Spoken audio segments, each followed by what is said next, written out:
io nel frattempo chiamo i moderatori, si vede la videotestimonianza, perché così dopo non spezziamo la spiegazione sui sinodi. testimonianza e lo faccio. Va bene. Ok, partiamo con la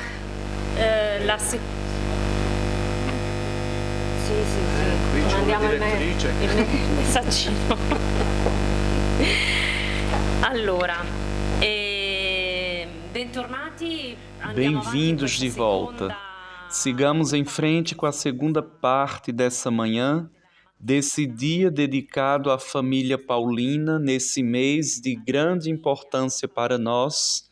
E depois de ouvir a irmã Helena Bosetti, escutamos o segundo conferencista. Mas antes, vejamos um vídeo de Lucia e Pier Paolo, do Instituto Santa Família. Vediamo prima il video, scusate, di Lucia e Pierpaolo Alba della Santa Famiglia.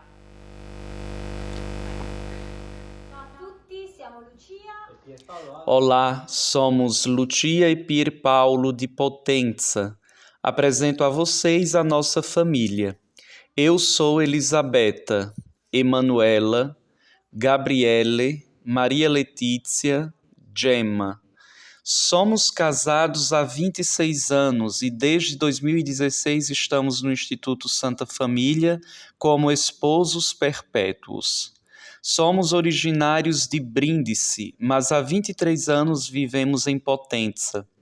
No distante 2008, acolhemos o convite de uma anunciatina que nos convidou para participar de um retiro do Instituto Santa Família de Gravina, em Atella, na Vila Giulia de Atella.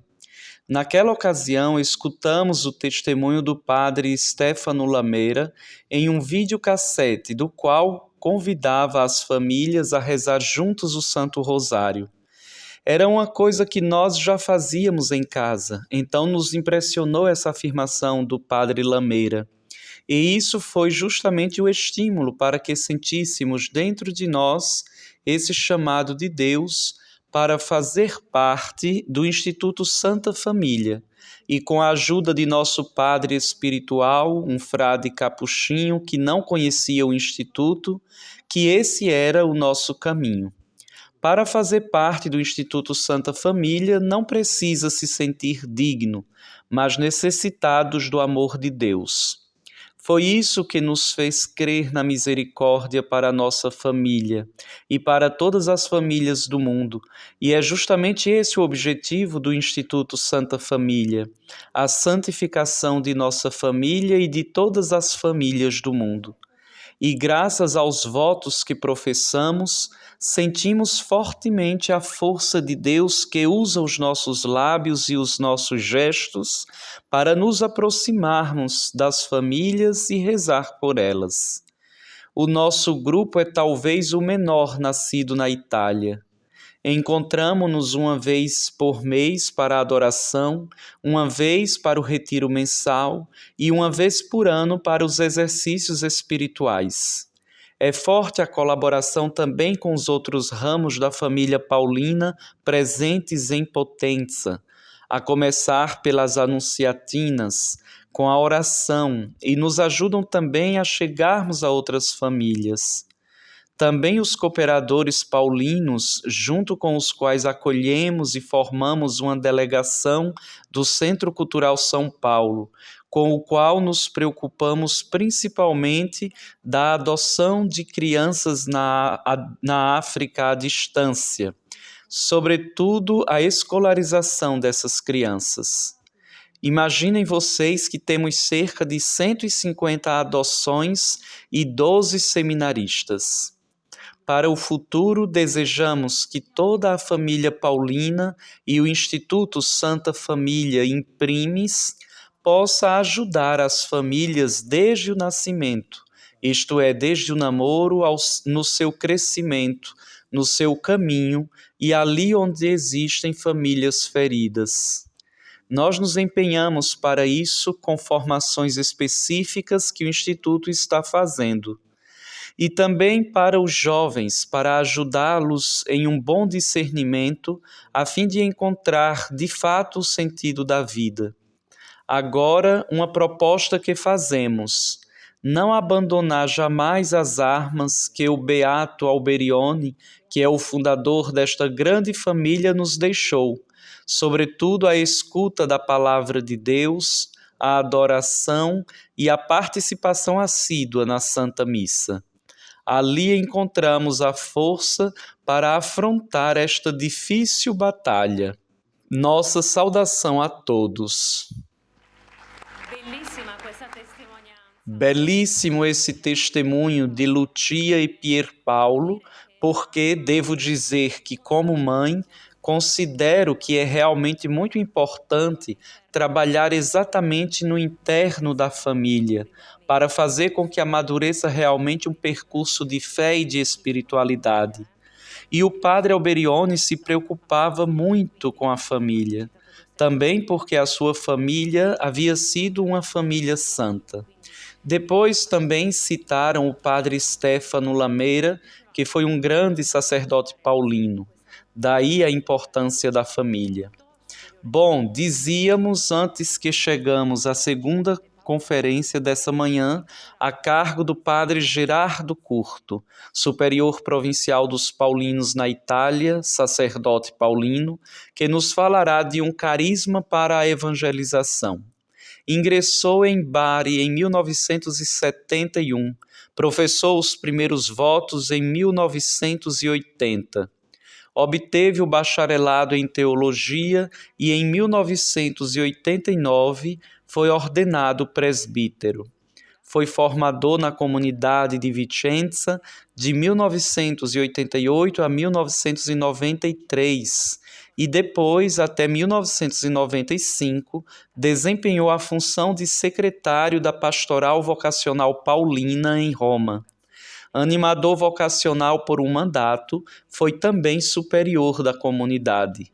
Entre janeiro de 2008 e junho de 2014, foi vice-diretor-geral de apostolado da província Itália, na comunidade de Milão.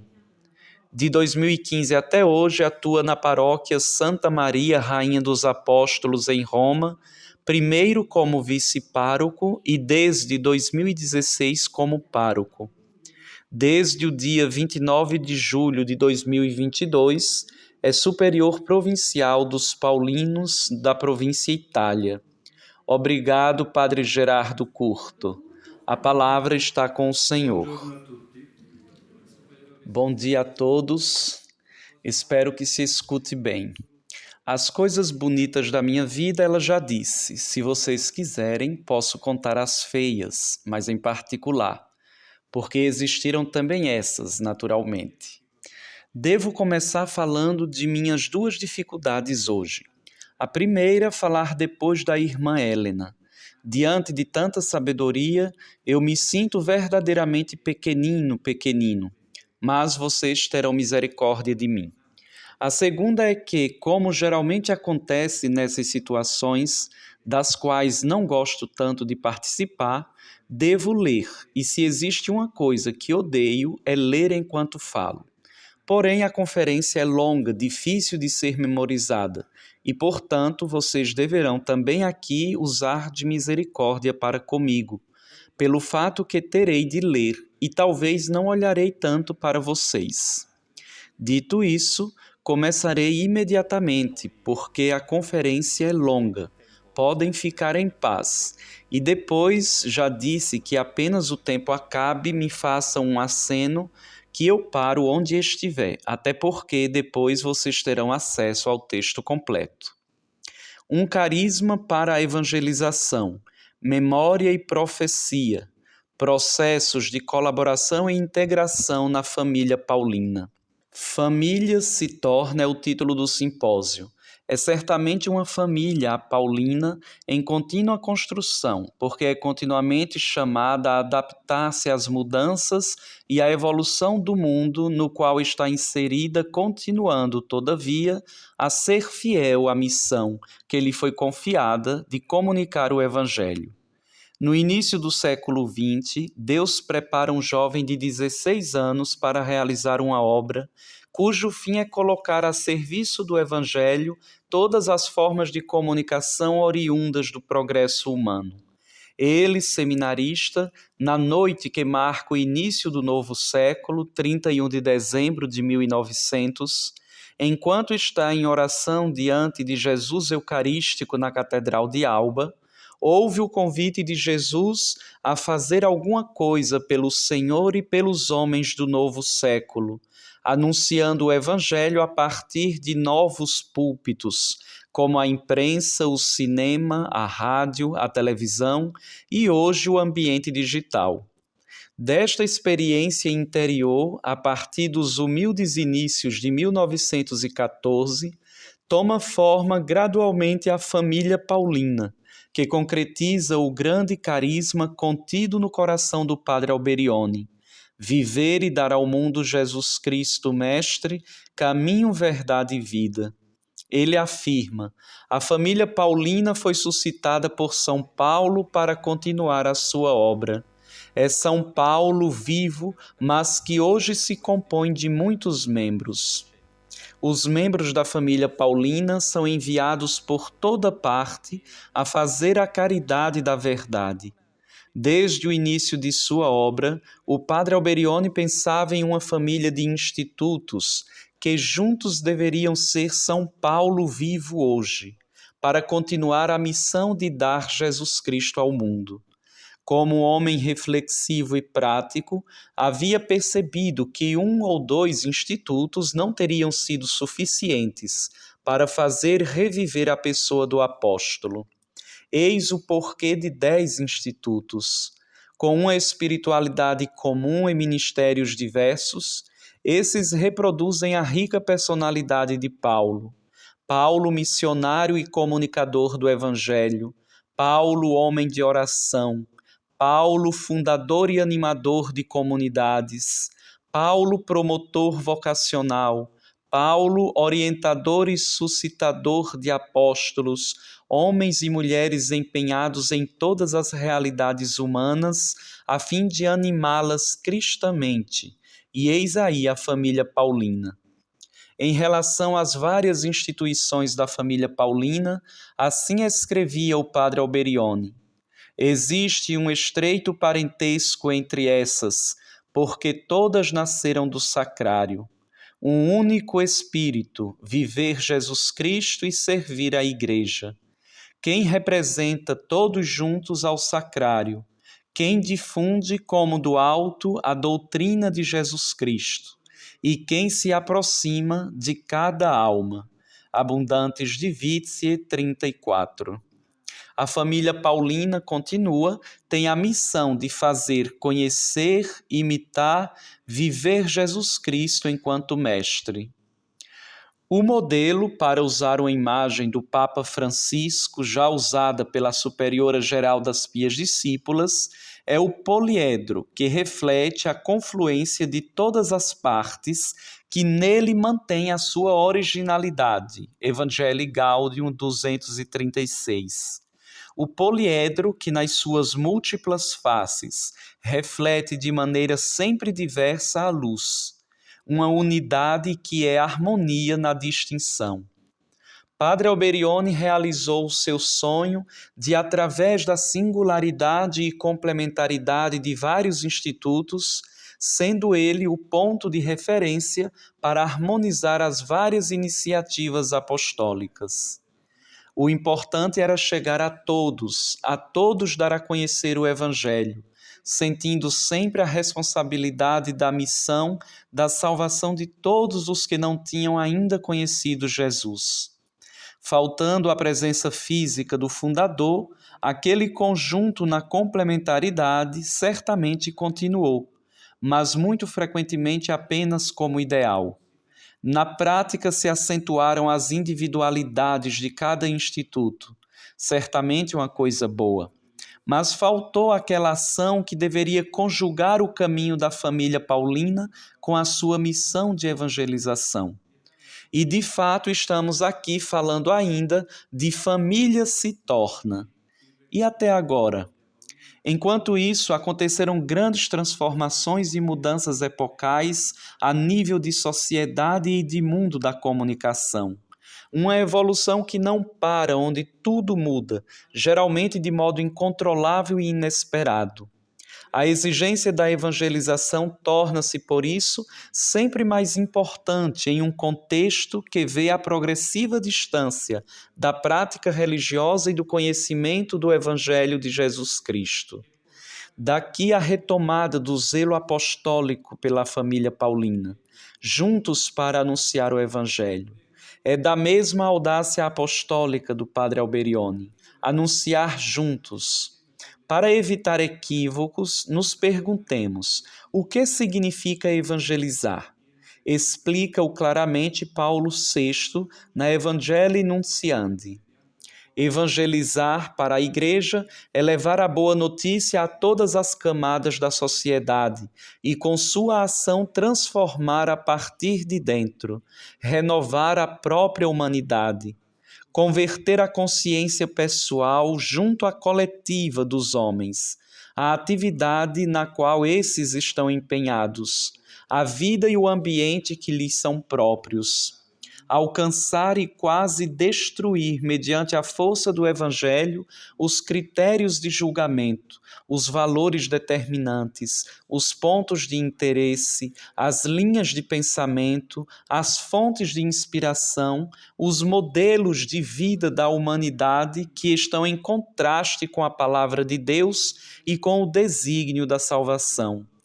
É necessário evangelizar, não de maneira decorativa, à semelhança de um verniz superficial, mas de modo vital, em profundidade e até às raízes, a cultura e as culturas do homem, partindo sempre da pessoa e voltando sempre às relações das pessoas entre si e com Deus.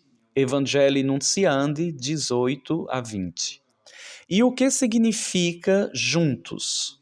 Hoje nos vem em ajuda termos como sínodo, sinodalidade, igreja sinodal, caminho sinodal. Palavras que se tornaram moda e frequentemente pronunciadas sem que haja uma definição compartilhada. A palavra sinodalidade, escreve o Papa Francisco no discurso do dia 26 de maio de 2022, não designa um método mais ou menos democrático e ainda menos um método populista de ser igreja. Estes são desvios. A sinodalidade não é um modo de organizar-se ou projeto de reinvenção humana do povo de Deus.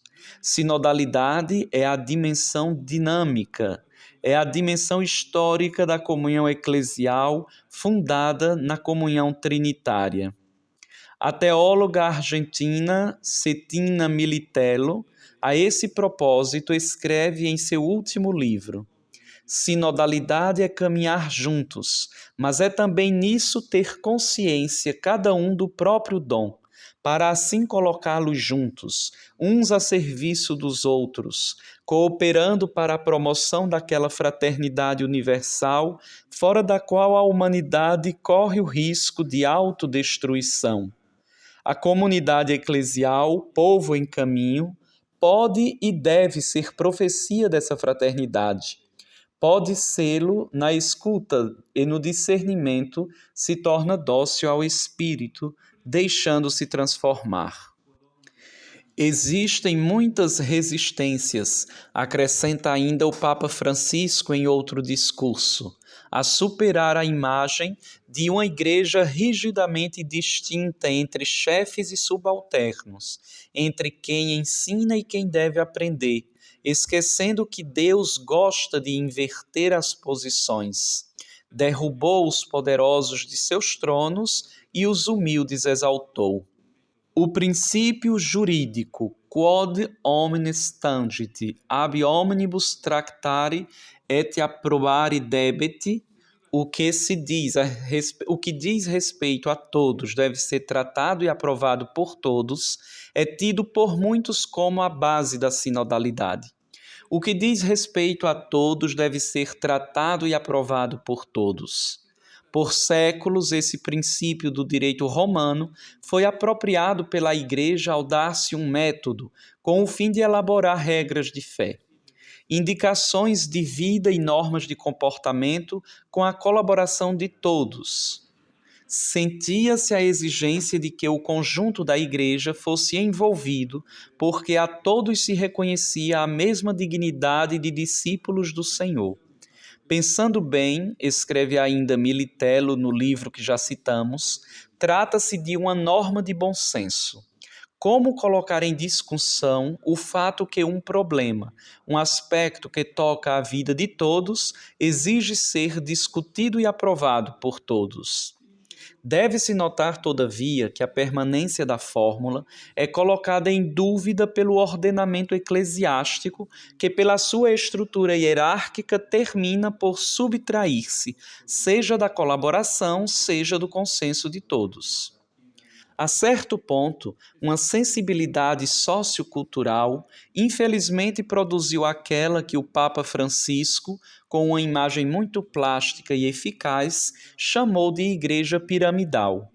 E se refere a um modo de ser igreja cujo vértice é um chefe, como se tudo dependesse dele. Lenta e inexoravelmente se interiorizou e se metabolizou um estilo de desigualdade, perdendo assim a consciência de ser todos e todas povo de Deus a caminho. Para complicar a questão, igreja, afirma Militello, há a certeza totalmente infundada que a pirâmide exprime o desígnio de seu fundador. Jesus, em suma, teria querido a sua igreja como um todo ordenado, fiéis prontos a aceitar passivamente as decisões e as escolhas dos pastores. Mas na igreja as coisas não deveriam ser assim. De fato, se executa uma tarefa enquanto pertencente ao povo de Deus, em favor do povo de Deus, com o povo de Deus. O Papa Francisco, relendo essa mesma imagem a partir do Evangelho, imagina uma igreja que seja como uma pirâmide invertida. Nessa imagem, o vértice se encontra abaixo da base, e quem exerce a autoridade não comanda, mas torna-se ministro, ou seja, o menor entre todos. É uma posição sobre a sinodalidade. Para onde nos leva? Deixo a vocês imaginar. Mas, sempre sobre a sinodalidade, a Comissão Teológica Internacional também se posicionou. No número 70 do documento A Sinodalidade na Vida e na Missão da Igreja, escreve assim: a sinodalidade designa, antes de tudo, o estilo peculiar que caracteriza a vida e a missão da Igreja, exprimindo a sua natureza como o caminhar juntos e o reunir-se em assembleia do povo de Deus, convocado pelo Senhor Jesus, na força do Espírito Santo para anunciar o Evangelho. Essa deve ser manifestada no modo ordinário de viver e agir da Igreja. Tal modus vivendi et operandi se realiza através da escuta comunitária da palavra e da celebração da Eucaristia. A fraternidade da comunhão, a corresponsabilidade e participação de todo o povo de Deus nos seus vários níveis e na distinção dos diversos ministérios e funções em sua vida e em sua missão. A sinodalidade designa, pois, em um sentido mais específico e determinado do ponto de vista teológico e canônico, aquelas estruturas e processos eclesiais nos quais a natureza sinodal da Igreja se exprime a nível institucional em vários níveis de sua realização: local, regional, universal. Tais estruturas e processos estão a serviço do discernimento autorizado da Igreja, chamada a identificar a direção a ser seguida à escuta do Espírito Santo. A sinodalidade designa, por fim, a ocorrência pontual daqueles eventos sinodais nos quais a Igreja é convocada pela autoridade competente e segundo procedimentos específicos determinados pela disciplina eclesiástica, envolvendo de diversos modos no nível local, regional e universal todo o povo de Deus sob a presidência dos bispos, em comunhão colegial e hierárquica com o bispo de Roma, para o discernimento de seu caminho e de questões particulares, e para a tomada de decisões e orientações a fim de cumprir a sua missão evangelizadora. É o que está acontecendo com o sínodo. Começa-se por baixo, faz-se uma seleção que se leva mais acima, depois pensa-se mais acima. E a pirâmide permanece. Quem tem razão? Os dois? Nenhum dos dois? Quando falamos de sinodalidade, do que estamos falando? Porque se aquilo que diz respeito a todos deve ser aprovado por todos, discutido e aceito por todos, devemos nos perguntar quando seguiremos adiante com as coisas. Eu imaginei na minha congregação a eleição do superior geral, na qual todos os paulinos de todo o mundo devem ser convocados e todos os paulinos de todo o mundo devem dizer a sua opinião e todos os paulinos de todo o mundo devem estar de acordo, todos sobre aquele nome. Quando é que teríamos um superior geral? E se vocês não querem ir tão longe, perguntem-se sobre a eleição de um superior ou de uma superiora local. Se todos os membros da comunidade devem estar de acordo para poder aprovar. Já temos dificuldade para encontrar superiores e superioras. Nesse caso, a eternidade seria o nosso objetivo.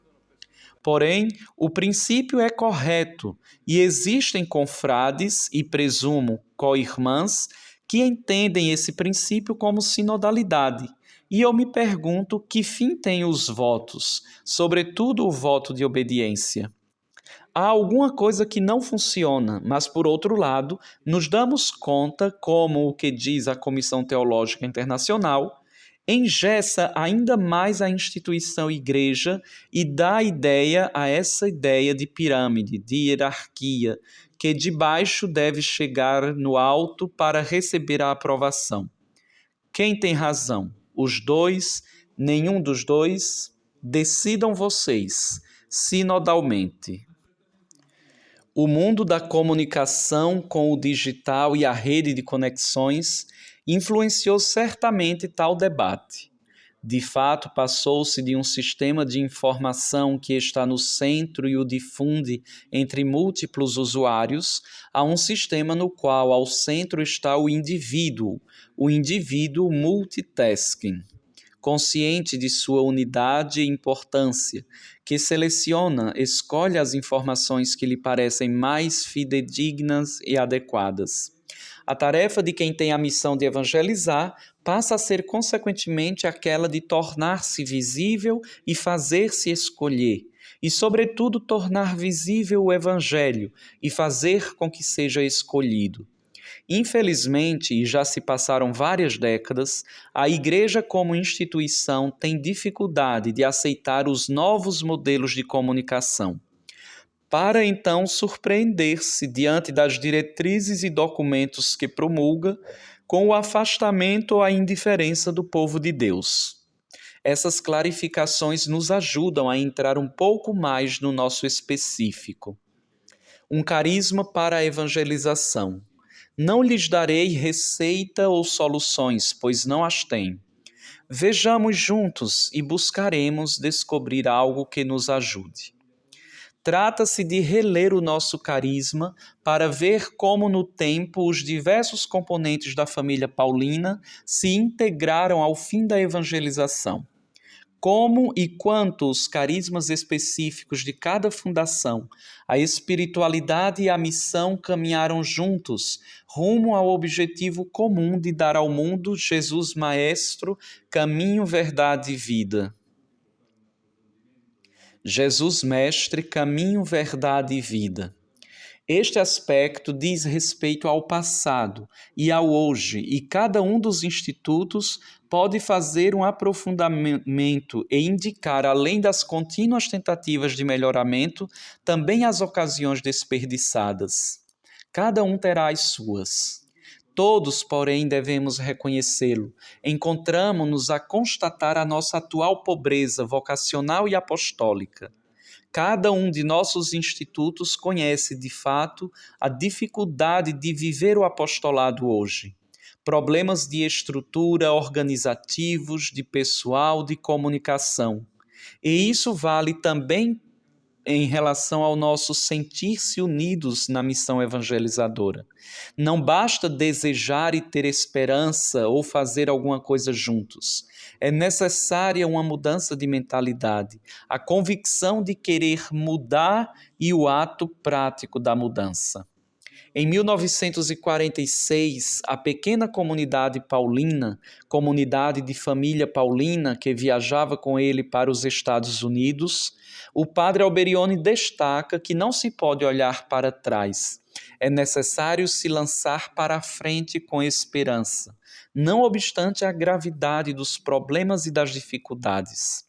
Deve-se, portanto, pensar em reorganizar os estudos, a redação, a difusão, ampliar as fronteiras da família paulina no mundo, abrir-se aos novos meios de apostolado, trabalhar pelas vocações e melhorar a formação. Anos depois, dirigindo-se às irmãs pastorinhas, diz: não estamos fazendo a conta de quanto já realizamos, mas sempre fazer mais, buscar continuamente lançar-se para a frente. Padre Alberione insiste nesse tema, lançar-se para a frente, ter sempre presente aquilo que nos falta. Não há tempo para alegrar-se com o passado, contar as coisas que foram feitas, os resultados obtidos nessa ou naquela diocese, nessa ou naquela jornada mariana do Evangelho ou catequética, etc., etc. Não há tempo. Há tempo somente para recordar aquilo que ainda nos falta, se queremos ser sábios e apóstolos formados no coração de São Paulo, dizia em 1957 às filhas de São Paulo. Se pudéssemos perguntar ao padre Alberione qual pode ser o tema guia para nós, ouviríamos ainda aquelas mesmas palavras: lanço-me para a frente. Este foi o sentido de sua vida paulina. Esta é a ordem que ele nos deixa em nome do protetor escolhido por ele, São Paulo. Bom, em nosso lançar-se para a frente juntos, como família paulina, quais aspectos são evidentes em nosso cotidiano? Seguindo o sonho do padre Alberione, encontramos as indicações de alguns cuidados que devemos ter. A atenção a Deus, a atenção às pessoas, a atenção às linguagens da comunicação, a atenção à organização.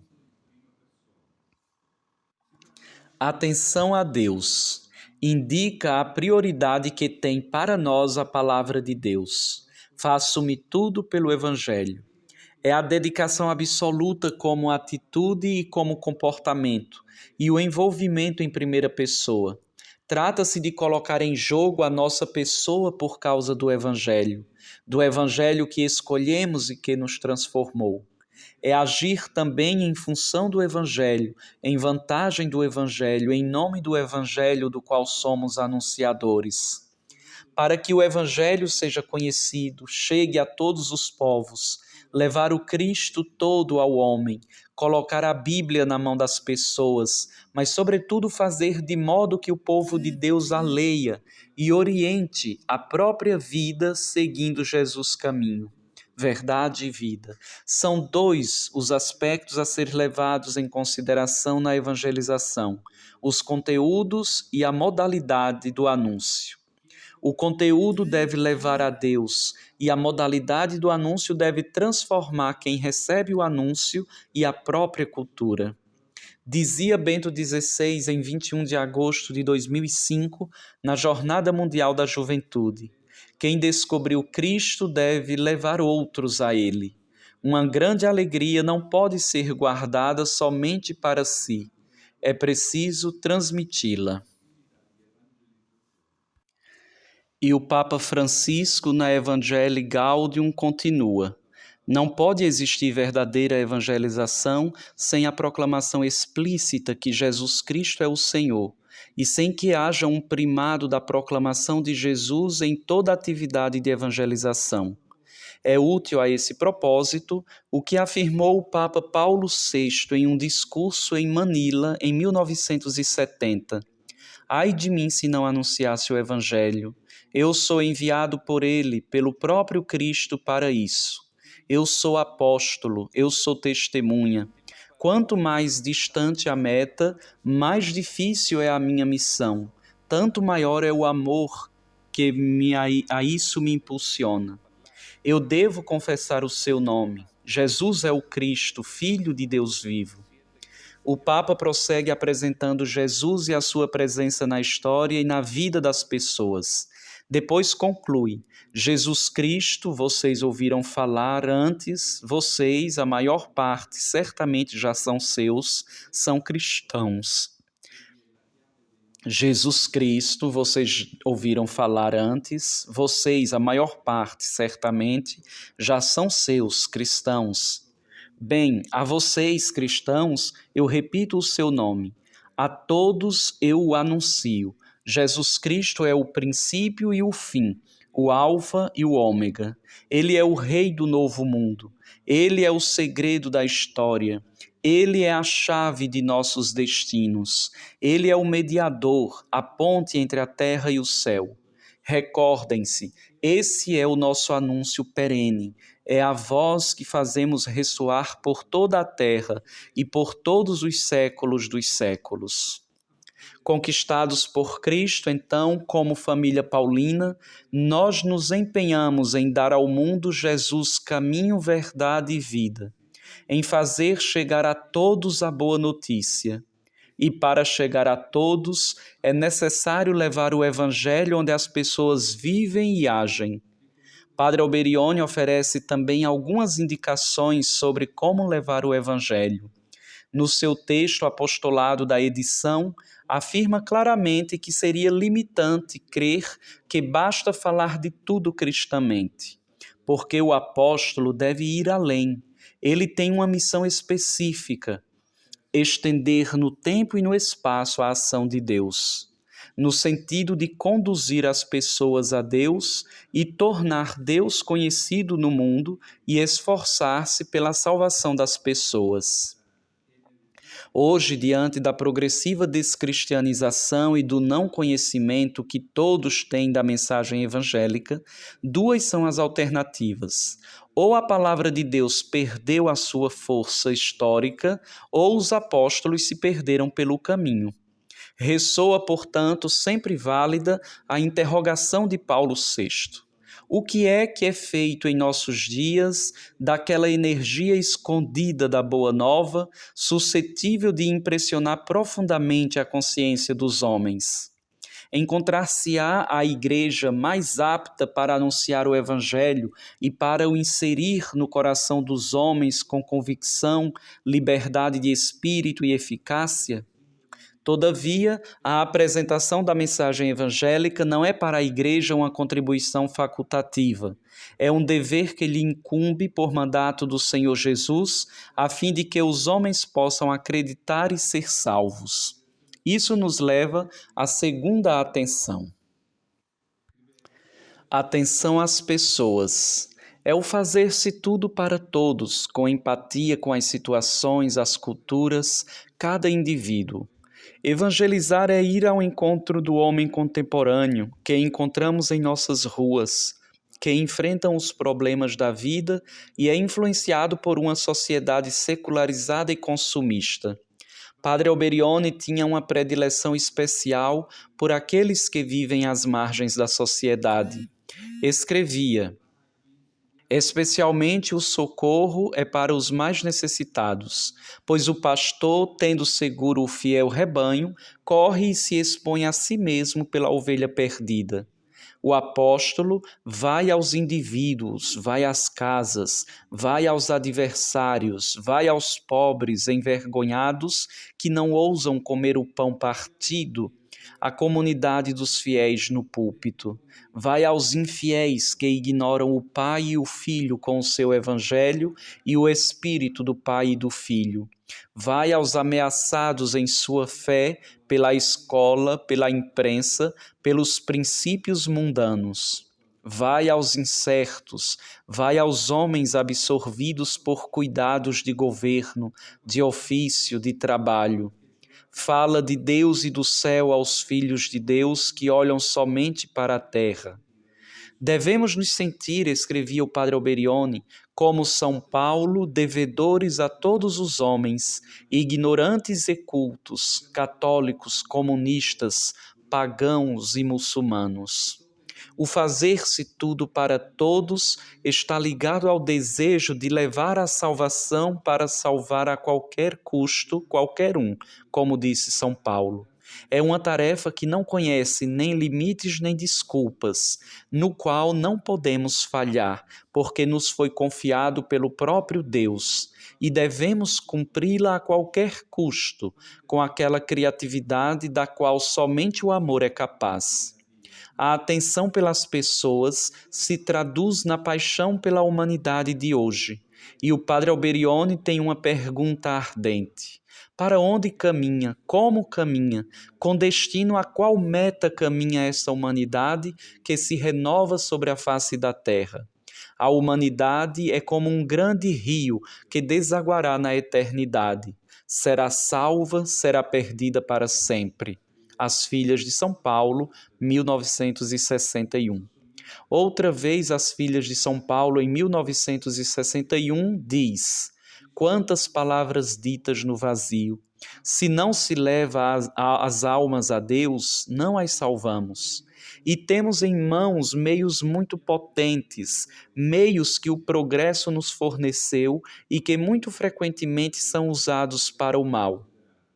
Que grande responsabilidade diante do tribunal de Deus se não usamos esses meios para fazer filhos de Deus. Desde o início, o padre Alberione tem essa preocupação. As Filhas de São Paulo, em 1931, já escrevia: o que vocês pensam durante o dia? O que sonham de noite? Sonham com as almas? Escrevam no coração: 2 bilhões de homens no mundo, mas quantos desses chegam ao paraíso? Digam, não importa nada dessas almas para vocês? Vocês têm escritas no coração esses 2 bilhões de almas? Hoje, o padre Alberione atualizaria ainda os dados a ser considerados. No mundo existem cerca de 8 bilhões de pessoas. Os cristãos são aproximadamente 2 bilhões e 300 milhões. Desses, os católicos são 1 bilhão e 378 milhões. E todos os outros? Também eles devem saber que Deus os ama. Mais de 5 bilhões de pessoas. Estamos presentes em 64 nações. Padre Alberione diria que é muito pouco. Sentimos essa responsabilidade? O nosso tempo criou extraordinários meios de comunicação. Por que não utilizá-los para dar voz ao Evangelho? O motivo de tanta urgência é bem explicado pelo Papa Paulo VI. Está em jogo a salvação dos homens. O homem e a mulher de hoje nos interpelam, porque comunicamos a salvação que vem de Cristo, Mestre, caminho, verdade e vida. Mas também a Igreja olha para a família paulina para que, com o seu carisma, dê uma contribuição atual e eficaz à evangelização. Enfim, é a nossa própria vocação a nos estimular para uma presença e uma visibilidade de apóstolos. Quanto nos sentimos responsáveis e empenhados em fazer o Evangelho chegar a todos. Se consideramos os últimos dados Istat 2002 sobre a prática religiosa na Itália, atestam que a frequência regular aos ritos religiosos é sempre mais um fenômeno de minoria. Quem participa da missa aos domingos é cerca de 19% da população. São muito mais numerosos os que durante aquele ano não foram a nenhum local de culto, 31%. Nos últimos 20 anos, o número de praticantes regulares diminuiu quase pela metade, enquanto o dos que nunca foram praticantes dobrou. Juntos, os praticantes assíduos ou não praticantes somam 50% dos italianos. A outra metade da população pertence ao vasto grupo de pessoas que frequenta algum local de culto de modo descontínuo e ocasional. Nas paróquias, aqueles que vêm aos funerais e não sabem nem por que estão ali, alguns até com o cigarro aceso, e para eles é tudo normal. A redução da prática religiosa envolve todas as faixas etárias, porém é mais forte entre os jovens de 18 a 24 anos e entre os adolescentes de 14 a 17 anos. Os praticantes assíduos entre os adolescentes passaram de 37% em 2001 para 12% em 2022. Entre 18 e 19 anos, a prática regular em 2001 envolvia 23%, caiu para 8% em 2022. Desses dados emerge que a missa dominical atrai sempre menos os italianos. Se, além disso, consideramos o conhecimento da Bíblia, a última pesquisa Eurisco coloca a Itália em nível internacional no penúltimo lugar. E estamos felizes porque, ao menos, não estamos no último. Esses dados deveriam nos fazer tremer. O que acontece com a nossa missão de evangelizar na cultura da comunicação, com os instrumentos mais modernos que a tecnologia oferece? E o que dizer dos influencers italianos que conseguem atingir de 10 a 20 milhões de seguidores?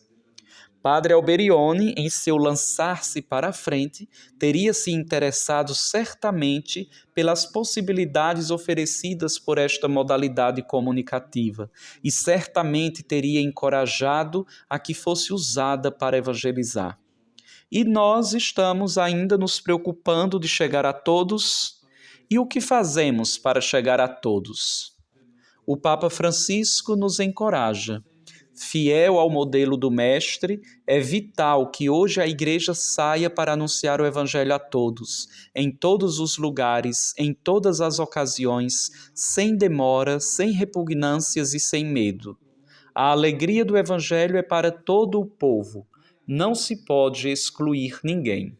Evangelii Gaudium 23.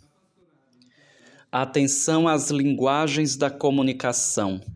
É necessário traduzir de modo compreensível a mensagem cristã nos conceitos, nos hábitos, na linguagem e nas modalidades de determinada cultura, de modo que o Evangelho não se apresente como algo estranho, mas parte integrante daquela cultura e da vida das pessoas. Falar aos homens de hoje com os meios de hoje. É questão de adaptação à geração de hoje, a qual nós nos dirigimos em um esforço contínuo de fidelidade ao destinatário e às modalidades comunicativas que lhes são próprias. Paulo VI dizia do nosso beato fundador: sempre atento a perscrutar os sinais dos tempos, Padre Alberione deu à Igreja novos instrumentos para se exprimir. O lançar-se para a frente do Padre Alberione inevitavelmente torna-se o nosso modo de realizar a evangelização, mas também a diretiva pastoral do Papa Francisco. A pastoral em chave missionária exige o abandono deste cômodo critério pessoal, sempre se fez assim. Convido todos a serem ousados e criativos nesta tarefa de repensar os objetivos, as estruturas, o estilo e os métodos evangelizadores. Evangelii Gaudium 33. A palavra-chave também na evangelização é mudança. Isso implica a necessidade de uma mentalidade nova, um sistema organizativo novo, de linguagens novas e de profetas e apóstolos novos. A atenção às linguagens da comunicação diz respeito à modalidade específica da evangelização que nos foi confiada. Evangelizar com os meios modernos, com as linguagens e na cultura da comunicação é o compromisso, a vocação, a missão dos religiosos da família paulina na igreja de hoje. O mundo mudou e mudou o modo de comunicar. A família paulina iniciou com um púlpito de papel, depois se acrescentou o cinema, a rádio, a televisão. Hoje, o púlpito de papel é um púlpito que precisa navegar no mar vasto da internet e das redes telemáticas. Somos chamados no mundo da comunicação não somente para ser profissionais, mas consagrados que vivem e anunciam Cristo explicitamente. Testemunhas, hoje se diz evangelista e influencer, com os instrumentos da comunicação na cultura da comunicação. O evangelista é uma pessoa que faz sua uma mensagem ou determinada realidade. Fala dela com tanta eficácia que outros se tornam, por sua vez, evangelistas.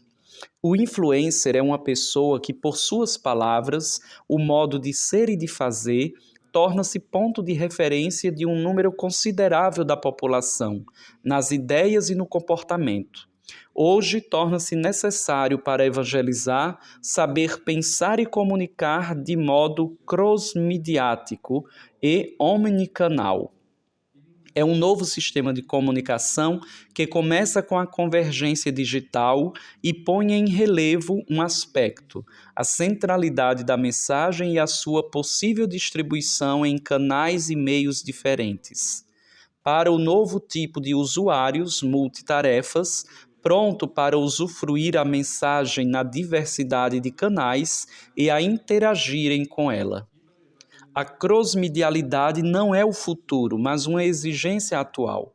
O seu objetivo é criar experiências emocionais, desenvolver relações internas. O tempo que se gasta juntos é a nova moeda da comunicação. Ingrediente essencial é uma grande história para se contar juntos. E nós temos essa história, aquela de Deus que quer fazer de nós o seu povo, a de um pai que deseja que todos nos reconheçamos seus filhos e irmãos entre nós.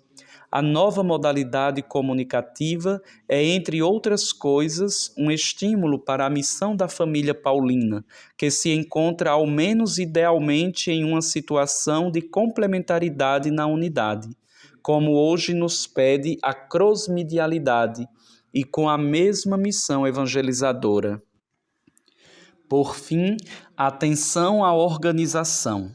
Padre Alberione era consciente que a missão recebida de Deus era exigente. Por isso, vagando com a mente no futuro, lhe parecia que no novo século almas generosas deveriam sentir o que ele havia sentido, associadas em organização. Percebe a necessidade de uma organização de pessoas entusiasmadas pela mesma inspiração que ele. A necessidade de nova falange de apóstolos fixaram-se-lhe de tal maneira na mente e no coração. Sentiu-se obrigado a servir a Igreja, os homens do novo século, e a agir em união com outras pessoas. Abundantes de Vítzia, número 20.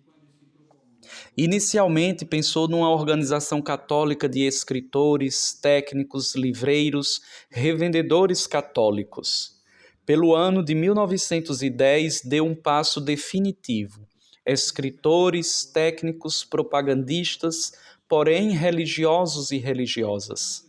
Formar uma organização, porém religiosa, na qual as forças são unidas, na qual a dedicação é total, na qual a doutrina será mais pura. Abundantes de Vítzia 23 e 24. Hoje, ainda mais que no passado, vale a organização, especialmente a internacional, em cada setor, de modo particular para o apostolado. Ut perfectus sit, volume 1, número 382. Uma organização ampla, potente, com espírito antigo e formas modernas, ou seja, o apostolado da edição exercido não por iniciativas particulares, mas por iniciativas de caráter universal que disponham de um exército de sujeitos preparados.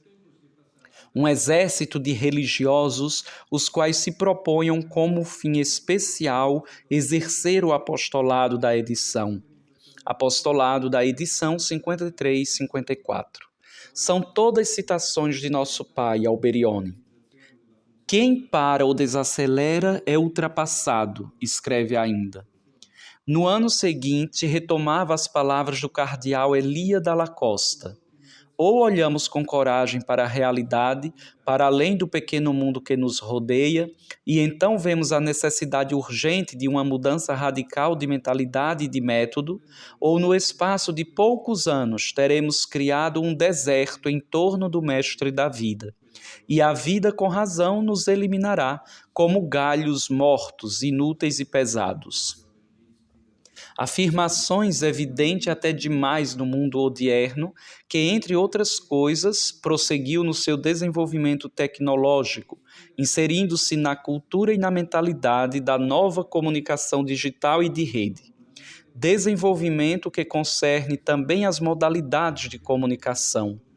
No tempo, passou da organização piramidal, hierárquica, burocrática, na qual se otimiza sobretudo a eficiência, à organização de matriz, com a transversalidade das funções.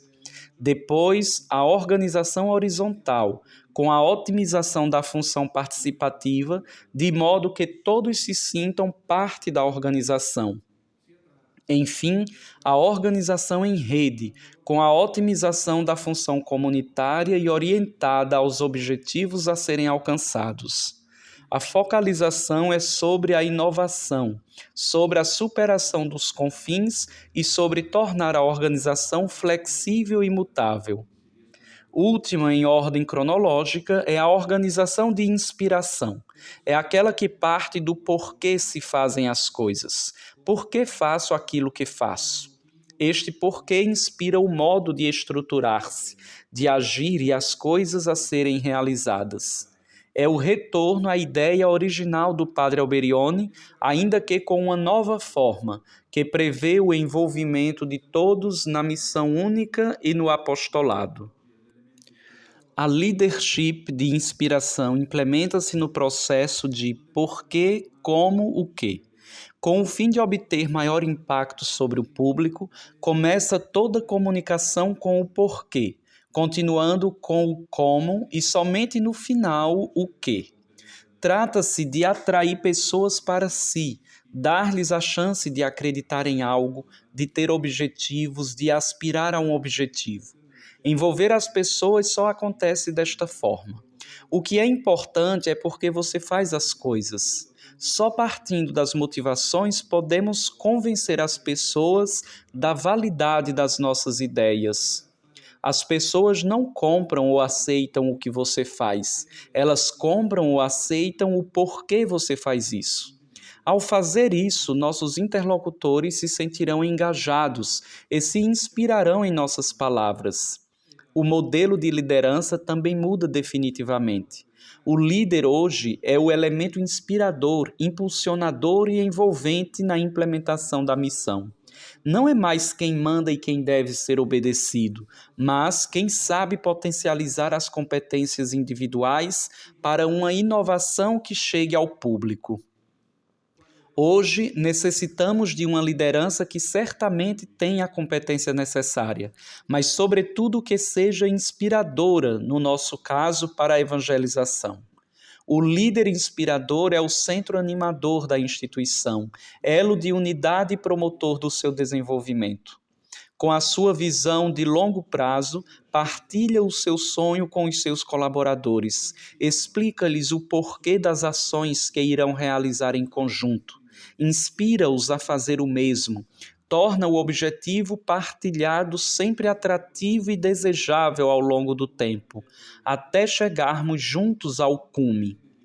Se voltarmos à nossa história, percebemos que Padre Tiago Alberione foi um líder inspirador, sempre pronto a pregar, a escrever, a estar presente em todas as instituições para que todos, em complementaridade, realizassem o apostolado de evangelizadores, tendo a mesma paixão pelo Evangelho e pelas almas. Em conclusão, qual Paulino então para hoje? Uso o termo Paulino de maneira geral. Abraço todos vocês. Padre Alberione destacava: o nosso apostolado requer a ciência. Primeiramente a ciência comum, depois a ciência dos meios de comunicação. O Senhor, porém, nos pede, sobretudo, que ao usar esses meios sejam um grupo de santos, paulinos que sabem lançar-se para a frente e têm como caixa de ferramentas o Evangelho e uma série de competências ligadas às linguagens da comunicação e ao sistema organizativo. Somos chamados a caminhar juntos, capazes de formar um time de apóstolos para evangelizar. A necessidade de uma organização religiosa destinada ao anúncio através dos meios de comunicação permanece constante. Nesse campo, porém, não se pode ficar na metade do caminho e tentar simplesmente, de alguma forma, sobreviver. Exige-se unidade, saber avançar, espírito de equipe, capacidade de mostrar o rosto de comunicadores do Evangelho. Somos chamados a ser apóstolos. Apóstolo é aquele que leva Deus na sua alma e o irradia ao seu redor. O retorno à genuinidade da missão paulina nos levará de volta à singularidade e à qualidade superior do Evangelho, na qual devem derivar todos os nossos produtos e ações. Isso nos trará de volta a consciência da nossa identidade e eliminará a incoerência entre os produtos e ações que realizamos e o nosso papel específico de evangelizadores. Acolher o novo que chega com as necessidades que ele comporta, responder aos apelos dos homens de hoje, tendo a palavra de Deus como centro de referência. Estes são os elementos que caracterizam o estilo de vida paulino. A tarefa a cumprir, seguindo os passos do Padre Alberione, é criar um futuro com um presente eficaz, ser profetas no mundo de hoje, sonhando que o mundo com o nosso apostolado possa ser diferente. Diante de uma tarefa tão árdua, recordemos as palavras do Padre Alberione. Precisamos de santos que nos precedam nestes caminhos ainda não percorridos e, em parte, nem sequer indicados. Isto não é assunto de amadores, mas de verdadeiros apóstolos.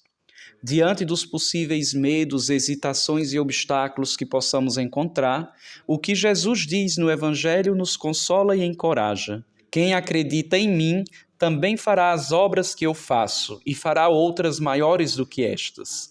Tudo o que vocês pedirem em meu nome, eu farei. Se vocês me pedirem alguma coisa em meu nome, eu farei. Quero concluir com as palavras de encorajamento que o Papa Francisco dirigiu durante a JMJ 2023 ao clero, aos consagrados e aos agentes de pastoral. Valem também para nós. Jesus, passando, viu 2 barcos parados na praia. Os pescadores haviam descido e estavam lavando as redes. Jesus então subiu na barca de Simão e, depois de falar às multidões, mudou a vida daqueles pescadores, convidando-os a ir para o fundo e lançar as redes. Notamos imediatamente um contraste. Por um lado, os pescadores descem do barco para lavar as redes, ou seja, limpá-las, guardá-las bem e voltar para casa. Do outro lado, Jesus entra no barco e os convida a lançar novamente as redes de pesca.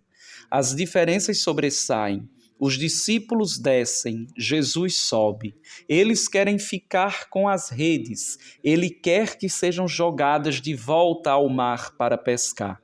Jesus olha com ternura para Simão e seus companheiros, que, cansados e amargurados, lavam as redes, realizando um gesto repetitivo, automático, mas também cansado e resignado, Restava somente voltar para casa de mãos vazias. O momento que vivemos é certamente difícil, sabemos disso. Mas o Senhor hoje pergunta a esta igreja: queres sair do barco e afundar-te na desilusão? Ou deixa-me embarcar e permitir que seja mais uma vez a novidade da minha palavra a tomar em mãos o leme? Lançar novamente as redes e abraçar o mundo com a esperança do Evangelho. É isso que somos chamados a fazer. Não é hora de parar, não é hora de desistir, não é hora de atracar o barco na praia ou olhar para trás. Não devemos fugir deste tempo, porque nos assusta, e refugiar-nos em formas e estilos do passado. Não, este é o tempo de graça que o Senhor nos dá para nos aventurarmos no mar da evangelização e da missão. Obrigado pela paciência.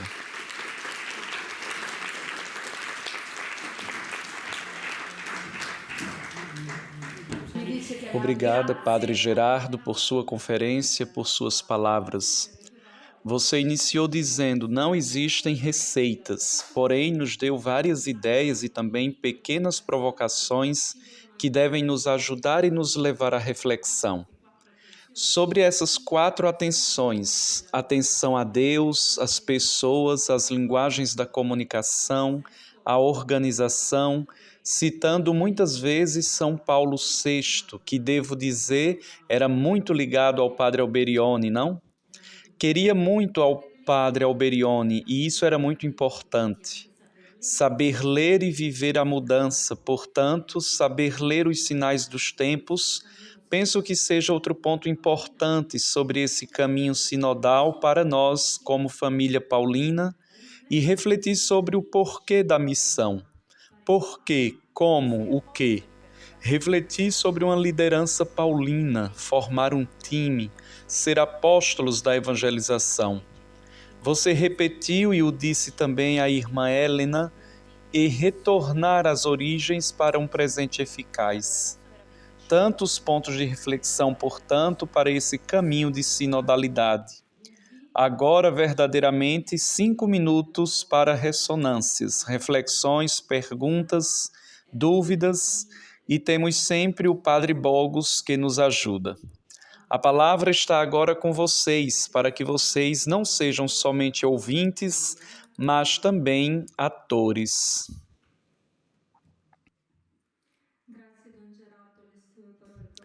Obrigada, Padre Gerardo, por suas palavras que ressonaram muito forte. Sou irmã Anne, pia discípula do Divino Mestre, e espero expressar-me bem. Você falou do anúncio e que o Padre Alberione já dizia que há tantas pessoas às quais devemos chegar, e também agora, nesse tempo, há tantas pessoas que esperam o anúncio do Evangelho. A minha pergunta é: realmente esperam o anúncio do Evangelho? Porque me parece que agora, em nosso tempo, existem tantas propostas também para se estar bem aqui nesse mundo. Não se pensa muito frequentemente no mundo vindouro. Parece-me que perdemos também aquilo de sentir que nós também temos necessidade da salvação, porque estamos bem aqui, não pensamos no outro mundo, mesmo se certamente o Padre Alberione dizia para termos essa perspectiva. Portanto, se temos ainda necessidade da salvação, pois o mundo nos oferece tantas possibilidades de salvação. A segunda, se posso fazer outra pergunta. Você falou da santidade, que antes de tudo nós temos que ser santos, apóstolos, e também isso ressoou muito forte dentro de mim, porque desde o primeiro dia na família paulina, me esforço para que Cristo viva em mim, e depois cheguei a um certo momento que parece que não é que viva tanto em mim. Que perfil de santidade deve ter esse apóstolo nesse mundo um pouco prático? Estou curiosa quanto a isso. Obrigada. Ok, comunque giusto. Sì, no, il profilo di santità... Perfil de santidade, essa última pergunta. E estamos seguros realmente que todos querem esperar o anúncio do Evangelho e ser salvos nesse mundo no qual se está bem? Sì. Todos esperam ser salvos? Eu ainda penso que sim. Muitos não sabem, mas ainda penso que sim. A busca por satisfação, a busca de cada indivíduo. Hoje vivemos em uma sociedade na qual o indivíduo se tornou o centro, o fulcro. Cada um decide por si, decide o que deve sentir, o que deve seguir. O individualismo é muito exacerbado porque cada um é Deus para si mesmo. Mas a experiência que o indivíduo faz, eu acredito, a certo ponto de sua existência, é que por mais que eu me sinta Deus para mim mesmo, existem coisas que não consigo resolver como Deus. A felicidade, a busca pela felicidade, a busca pela plenitude da vida, creio que ainda são desejos do homem, de cada homem. Será a abertura ao transcendente? Pode ser, porém, devemos nos perguntar se efetivamente as pessoas não sentem mais necessidade de salvação ou se essa salvação não é mais anunciada. A discussão permanece sempre.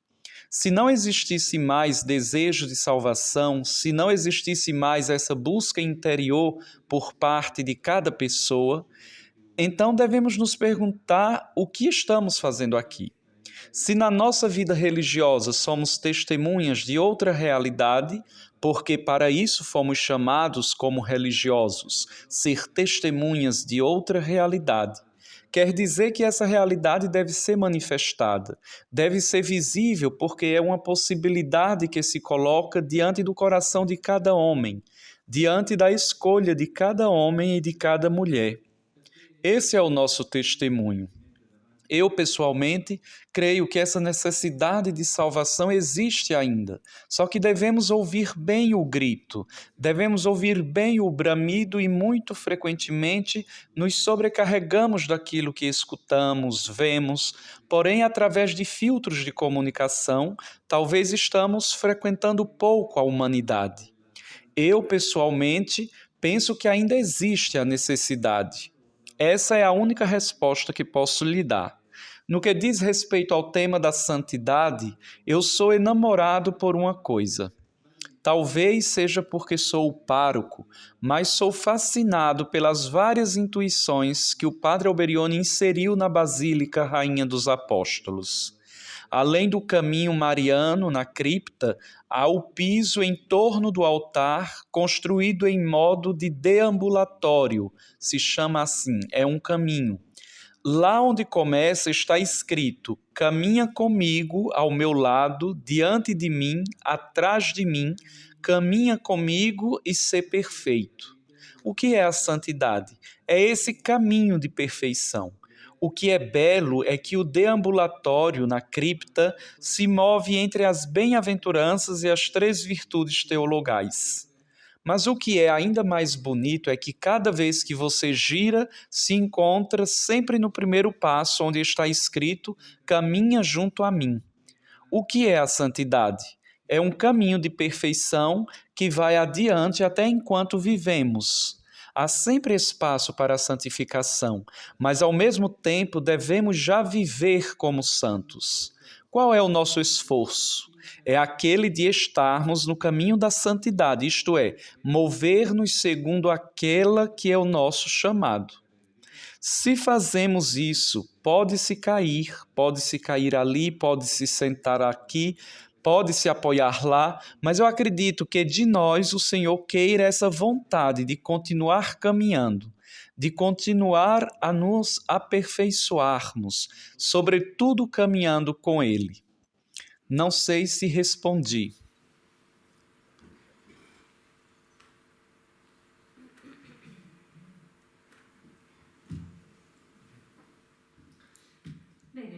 Bom, não vejo outras mãos levantadas, então... o nosso ajudante, vai.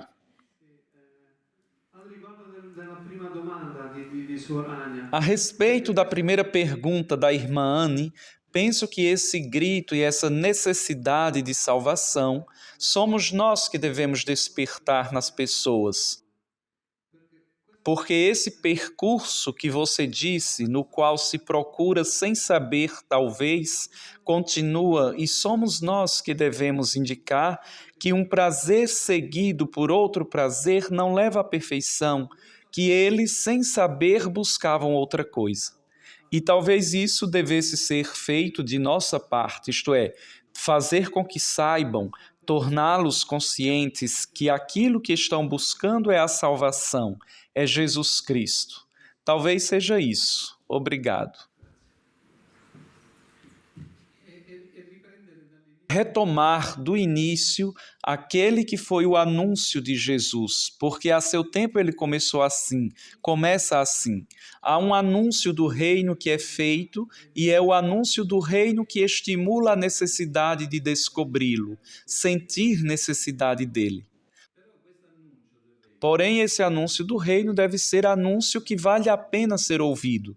Ou seja, se nós somos comunidades fechadas, mal-humoradas, onde discutimos continuamente, etc., etc., é claro, ninguém virá procurar a salvação entre nós. Ninguém virá nos pedir, ensina-nos o caminho da salvação, porque não seremos boas testemunhas. E aqui coloquem tudo o que foi dito antes. Mas nós devemos ser um sinal concreto, uma pedra de tropeço para aqueles que pensam que está tudo bem assim. É preciso testemunhar que existe algo mais, que existe algo mais que preenche o sentido da vida. Grazie ancora. Obrigada mais uma vez ao Padre Gerardo por tantas coisas bonitas que nos disse, por tantos pontos para a nossa reflexão. Poco belle, invece tu tante cose belle, tanti spunti di riflessione. Agora, antes de nos despedirmos para o almoço, antes de explicar bem como se desenvolverá a segunda parte do dia, a parte da tarde com as mesas sinodais, vejamos um outro vídeo, certo, Padre Bogos? E dessa vez escutamos o testemunho da irmã Verônica Bernasconi, filha de São Paulo. Sou irmã Verônica, sou filha de São Paulo e faço parte da família paulina.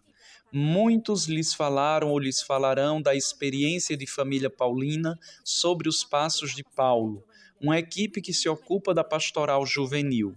Portanto, não vos falarei. Há algo que foi importante na minha formação, na minha vida. Queria falar dos encontros, sobretudo no juniorado, que tivemos como família paulina. Durante os anos de formação de juniorado, conseguimos a cada ano nos encontrar 4 ou 5 dias em algum lugar e vivemos juntos alguns dias de vida paulina, na oração, na reflexão, na partilha, de modo a crescer certamente na formação pessoal, mas também como grupo. Isso foi para mim uma experiência fundante.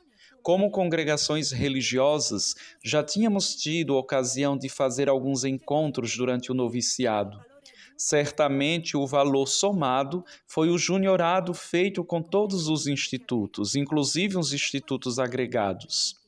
Poder partilhar aqueles momentos, crescendo juntos na leitura de textos do fundador, na oração, mas também no conhecimento, na possibilidade apostólica, foi para mim realmente importante. E seguramente isso foi fundamental para o nosso trabalho juntos.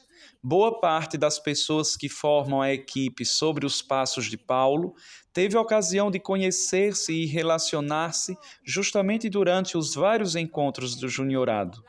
Portanto, a minha esperança, que se tornou uma hashtag durante o encontro, chamada O Sonho de Verônica, é dar vida a uma formação sempre mais partilhada, momentos de noviciado, encontros de juniorado feitos juntos, mas a ideia também, por que não, de um estudantado paulino, onde todas as congregações, todos os institutos, todas as pessoas que de alguma forma vivem um tempo de estudo, também fora da congregação, possam se encontrar e viver juntos.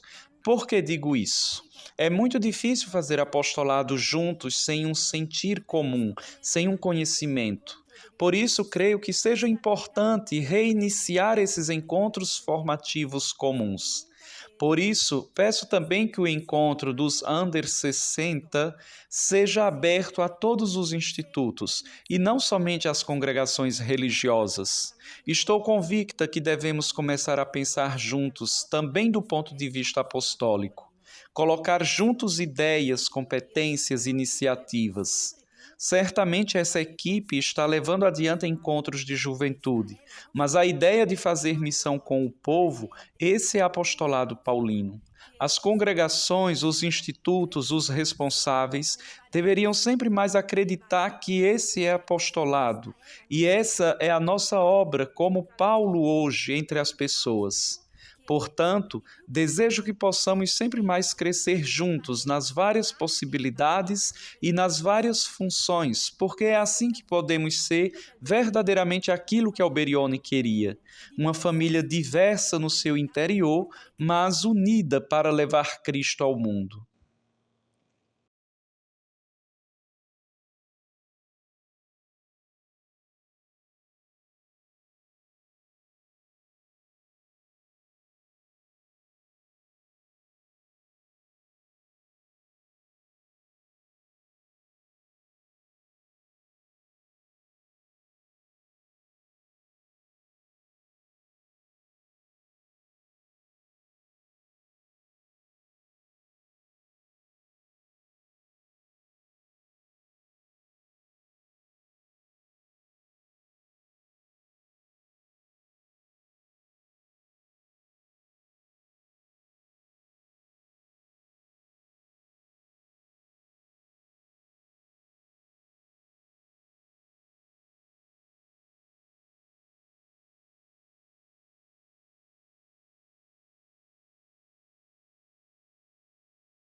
credere che questa è apostolato e che questa è la nostra opera come Paolo oggi tra la gente.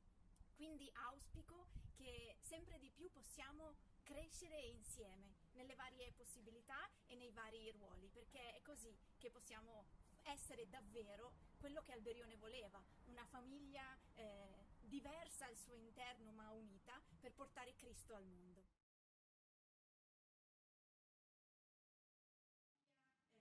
Diversa al suo interno ma unita per portare Cristo al mondo. Grazie. Questo sentire comune, lavorare più insieme. Allora, mentre chiedo a Suor Lucia Orizio di venire su qui da noi, chiamo anche gentilmente i moderatori dei 12 tavoli se possono avvicinarsi, così si presentano e le persone che fanno parte che faranno parte del vostro tavolo vi possono riconoscere, perché ricordiamo che tutti voi avete ricevuto questa mattina all'entrata un foglietto con il programma e dietro avete scritto il numero del vostro tavolo. E adesso lo spieghiamo con Suor Lucia. E nel frattempo però vediamo anche un altro video velocissimamente, perché i video sono tanti, di questa Susi è annunziatina che sta con noi.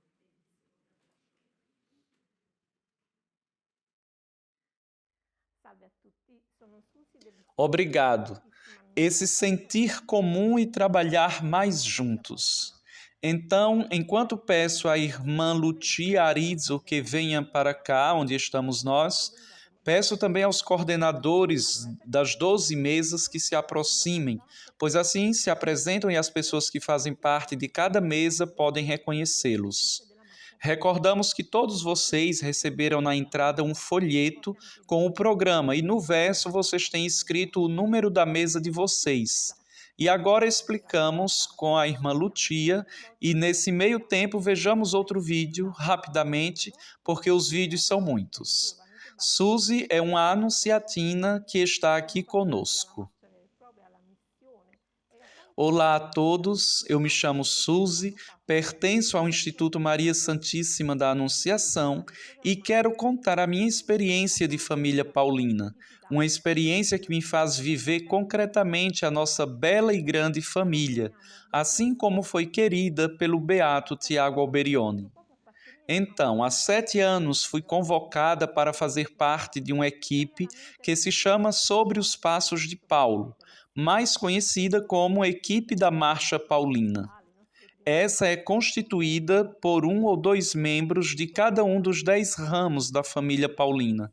Portanto, somos toda a família bem representada e organizamos de tempos em tempos alguma atividade, geralmente no verão, mas não somente. E todas as atividades são destinadas aos jovens entre 16 e 35 anos. Passamos da caminhada propriamente dita à missão e a tantas outras atividades, todas feitas e que serão sempre feitas em viagem com São Paulo. Pensar, programar, organizar, escolher o que fazer, o que não fazer, verificar, compartilhar, são atividades que, em vez de uma congregação, pensar, programar, organizar, escolher o que fazer, o que não fazer, verificar, compartilhar, são atividades que fazemos juntos como família. Porém, levamos em consideração a nossa pertença a um instituto em vez de uma congregação e assim por diante. Todavia, a meta é a mesma, a atenção rumo a essa meta é a mesma e todas as nossas ideias, nossas sensibilidades, nossas diversas preocupações convergem para um bem maior que é aquele da família inteira.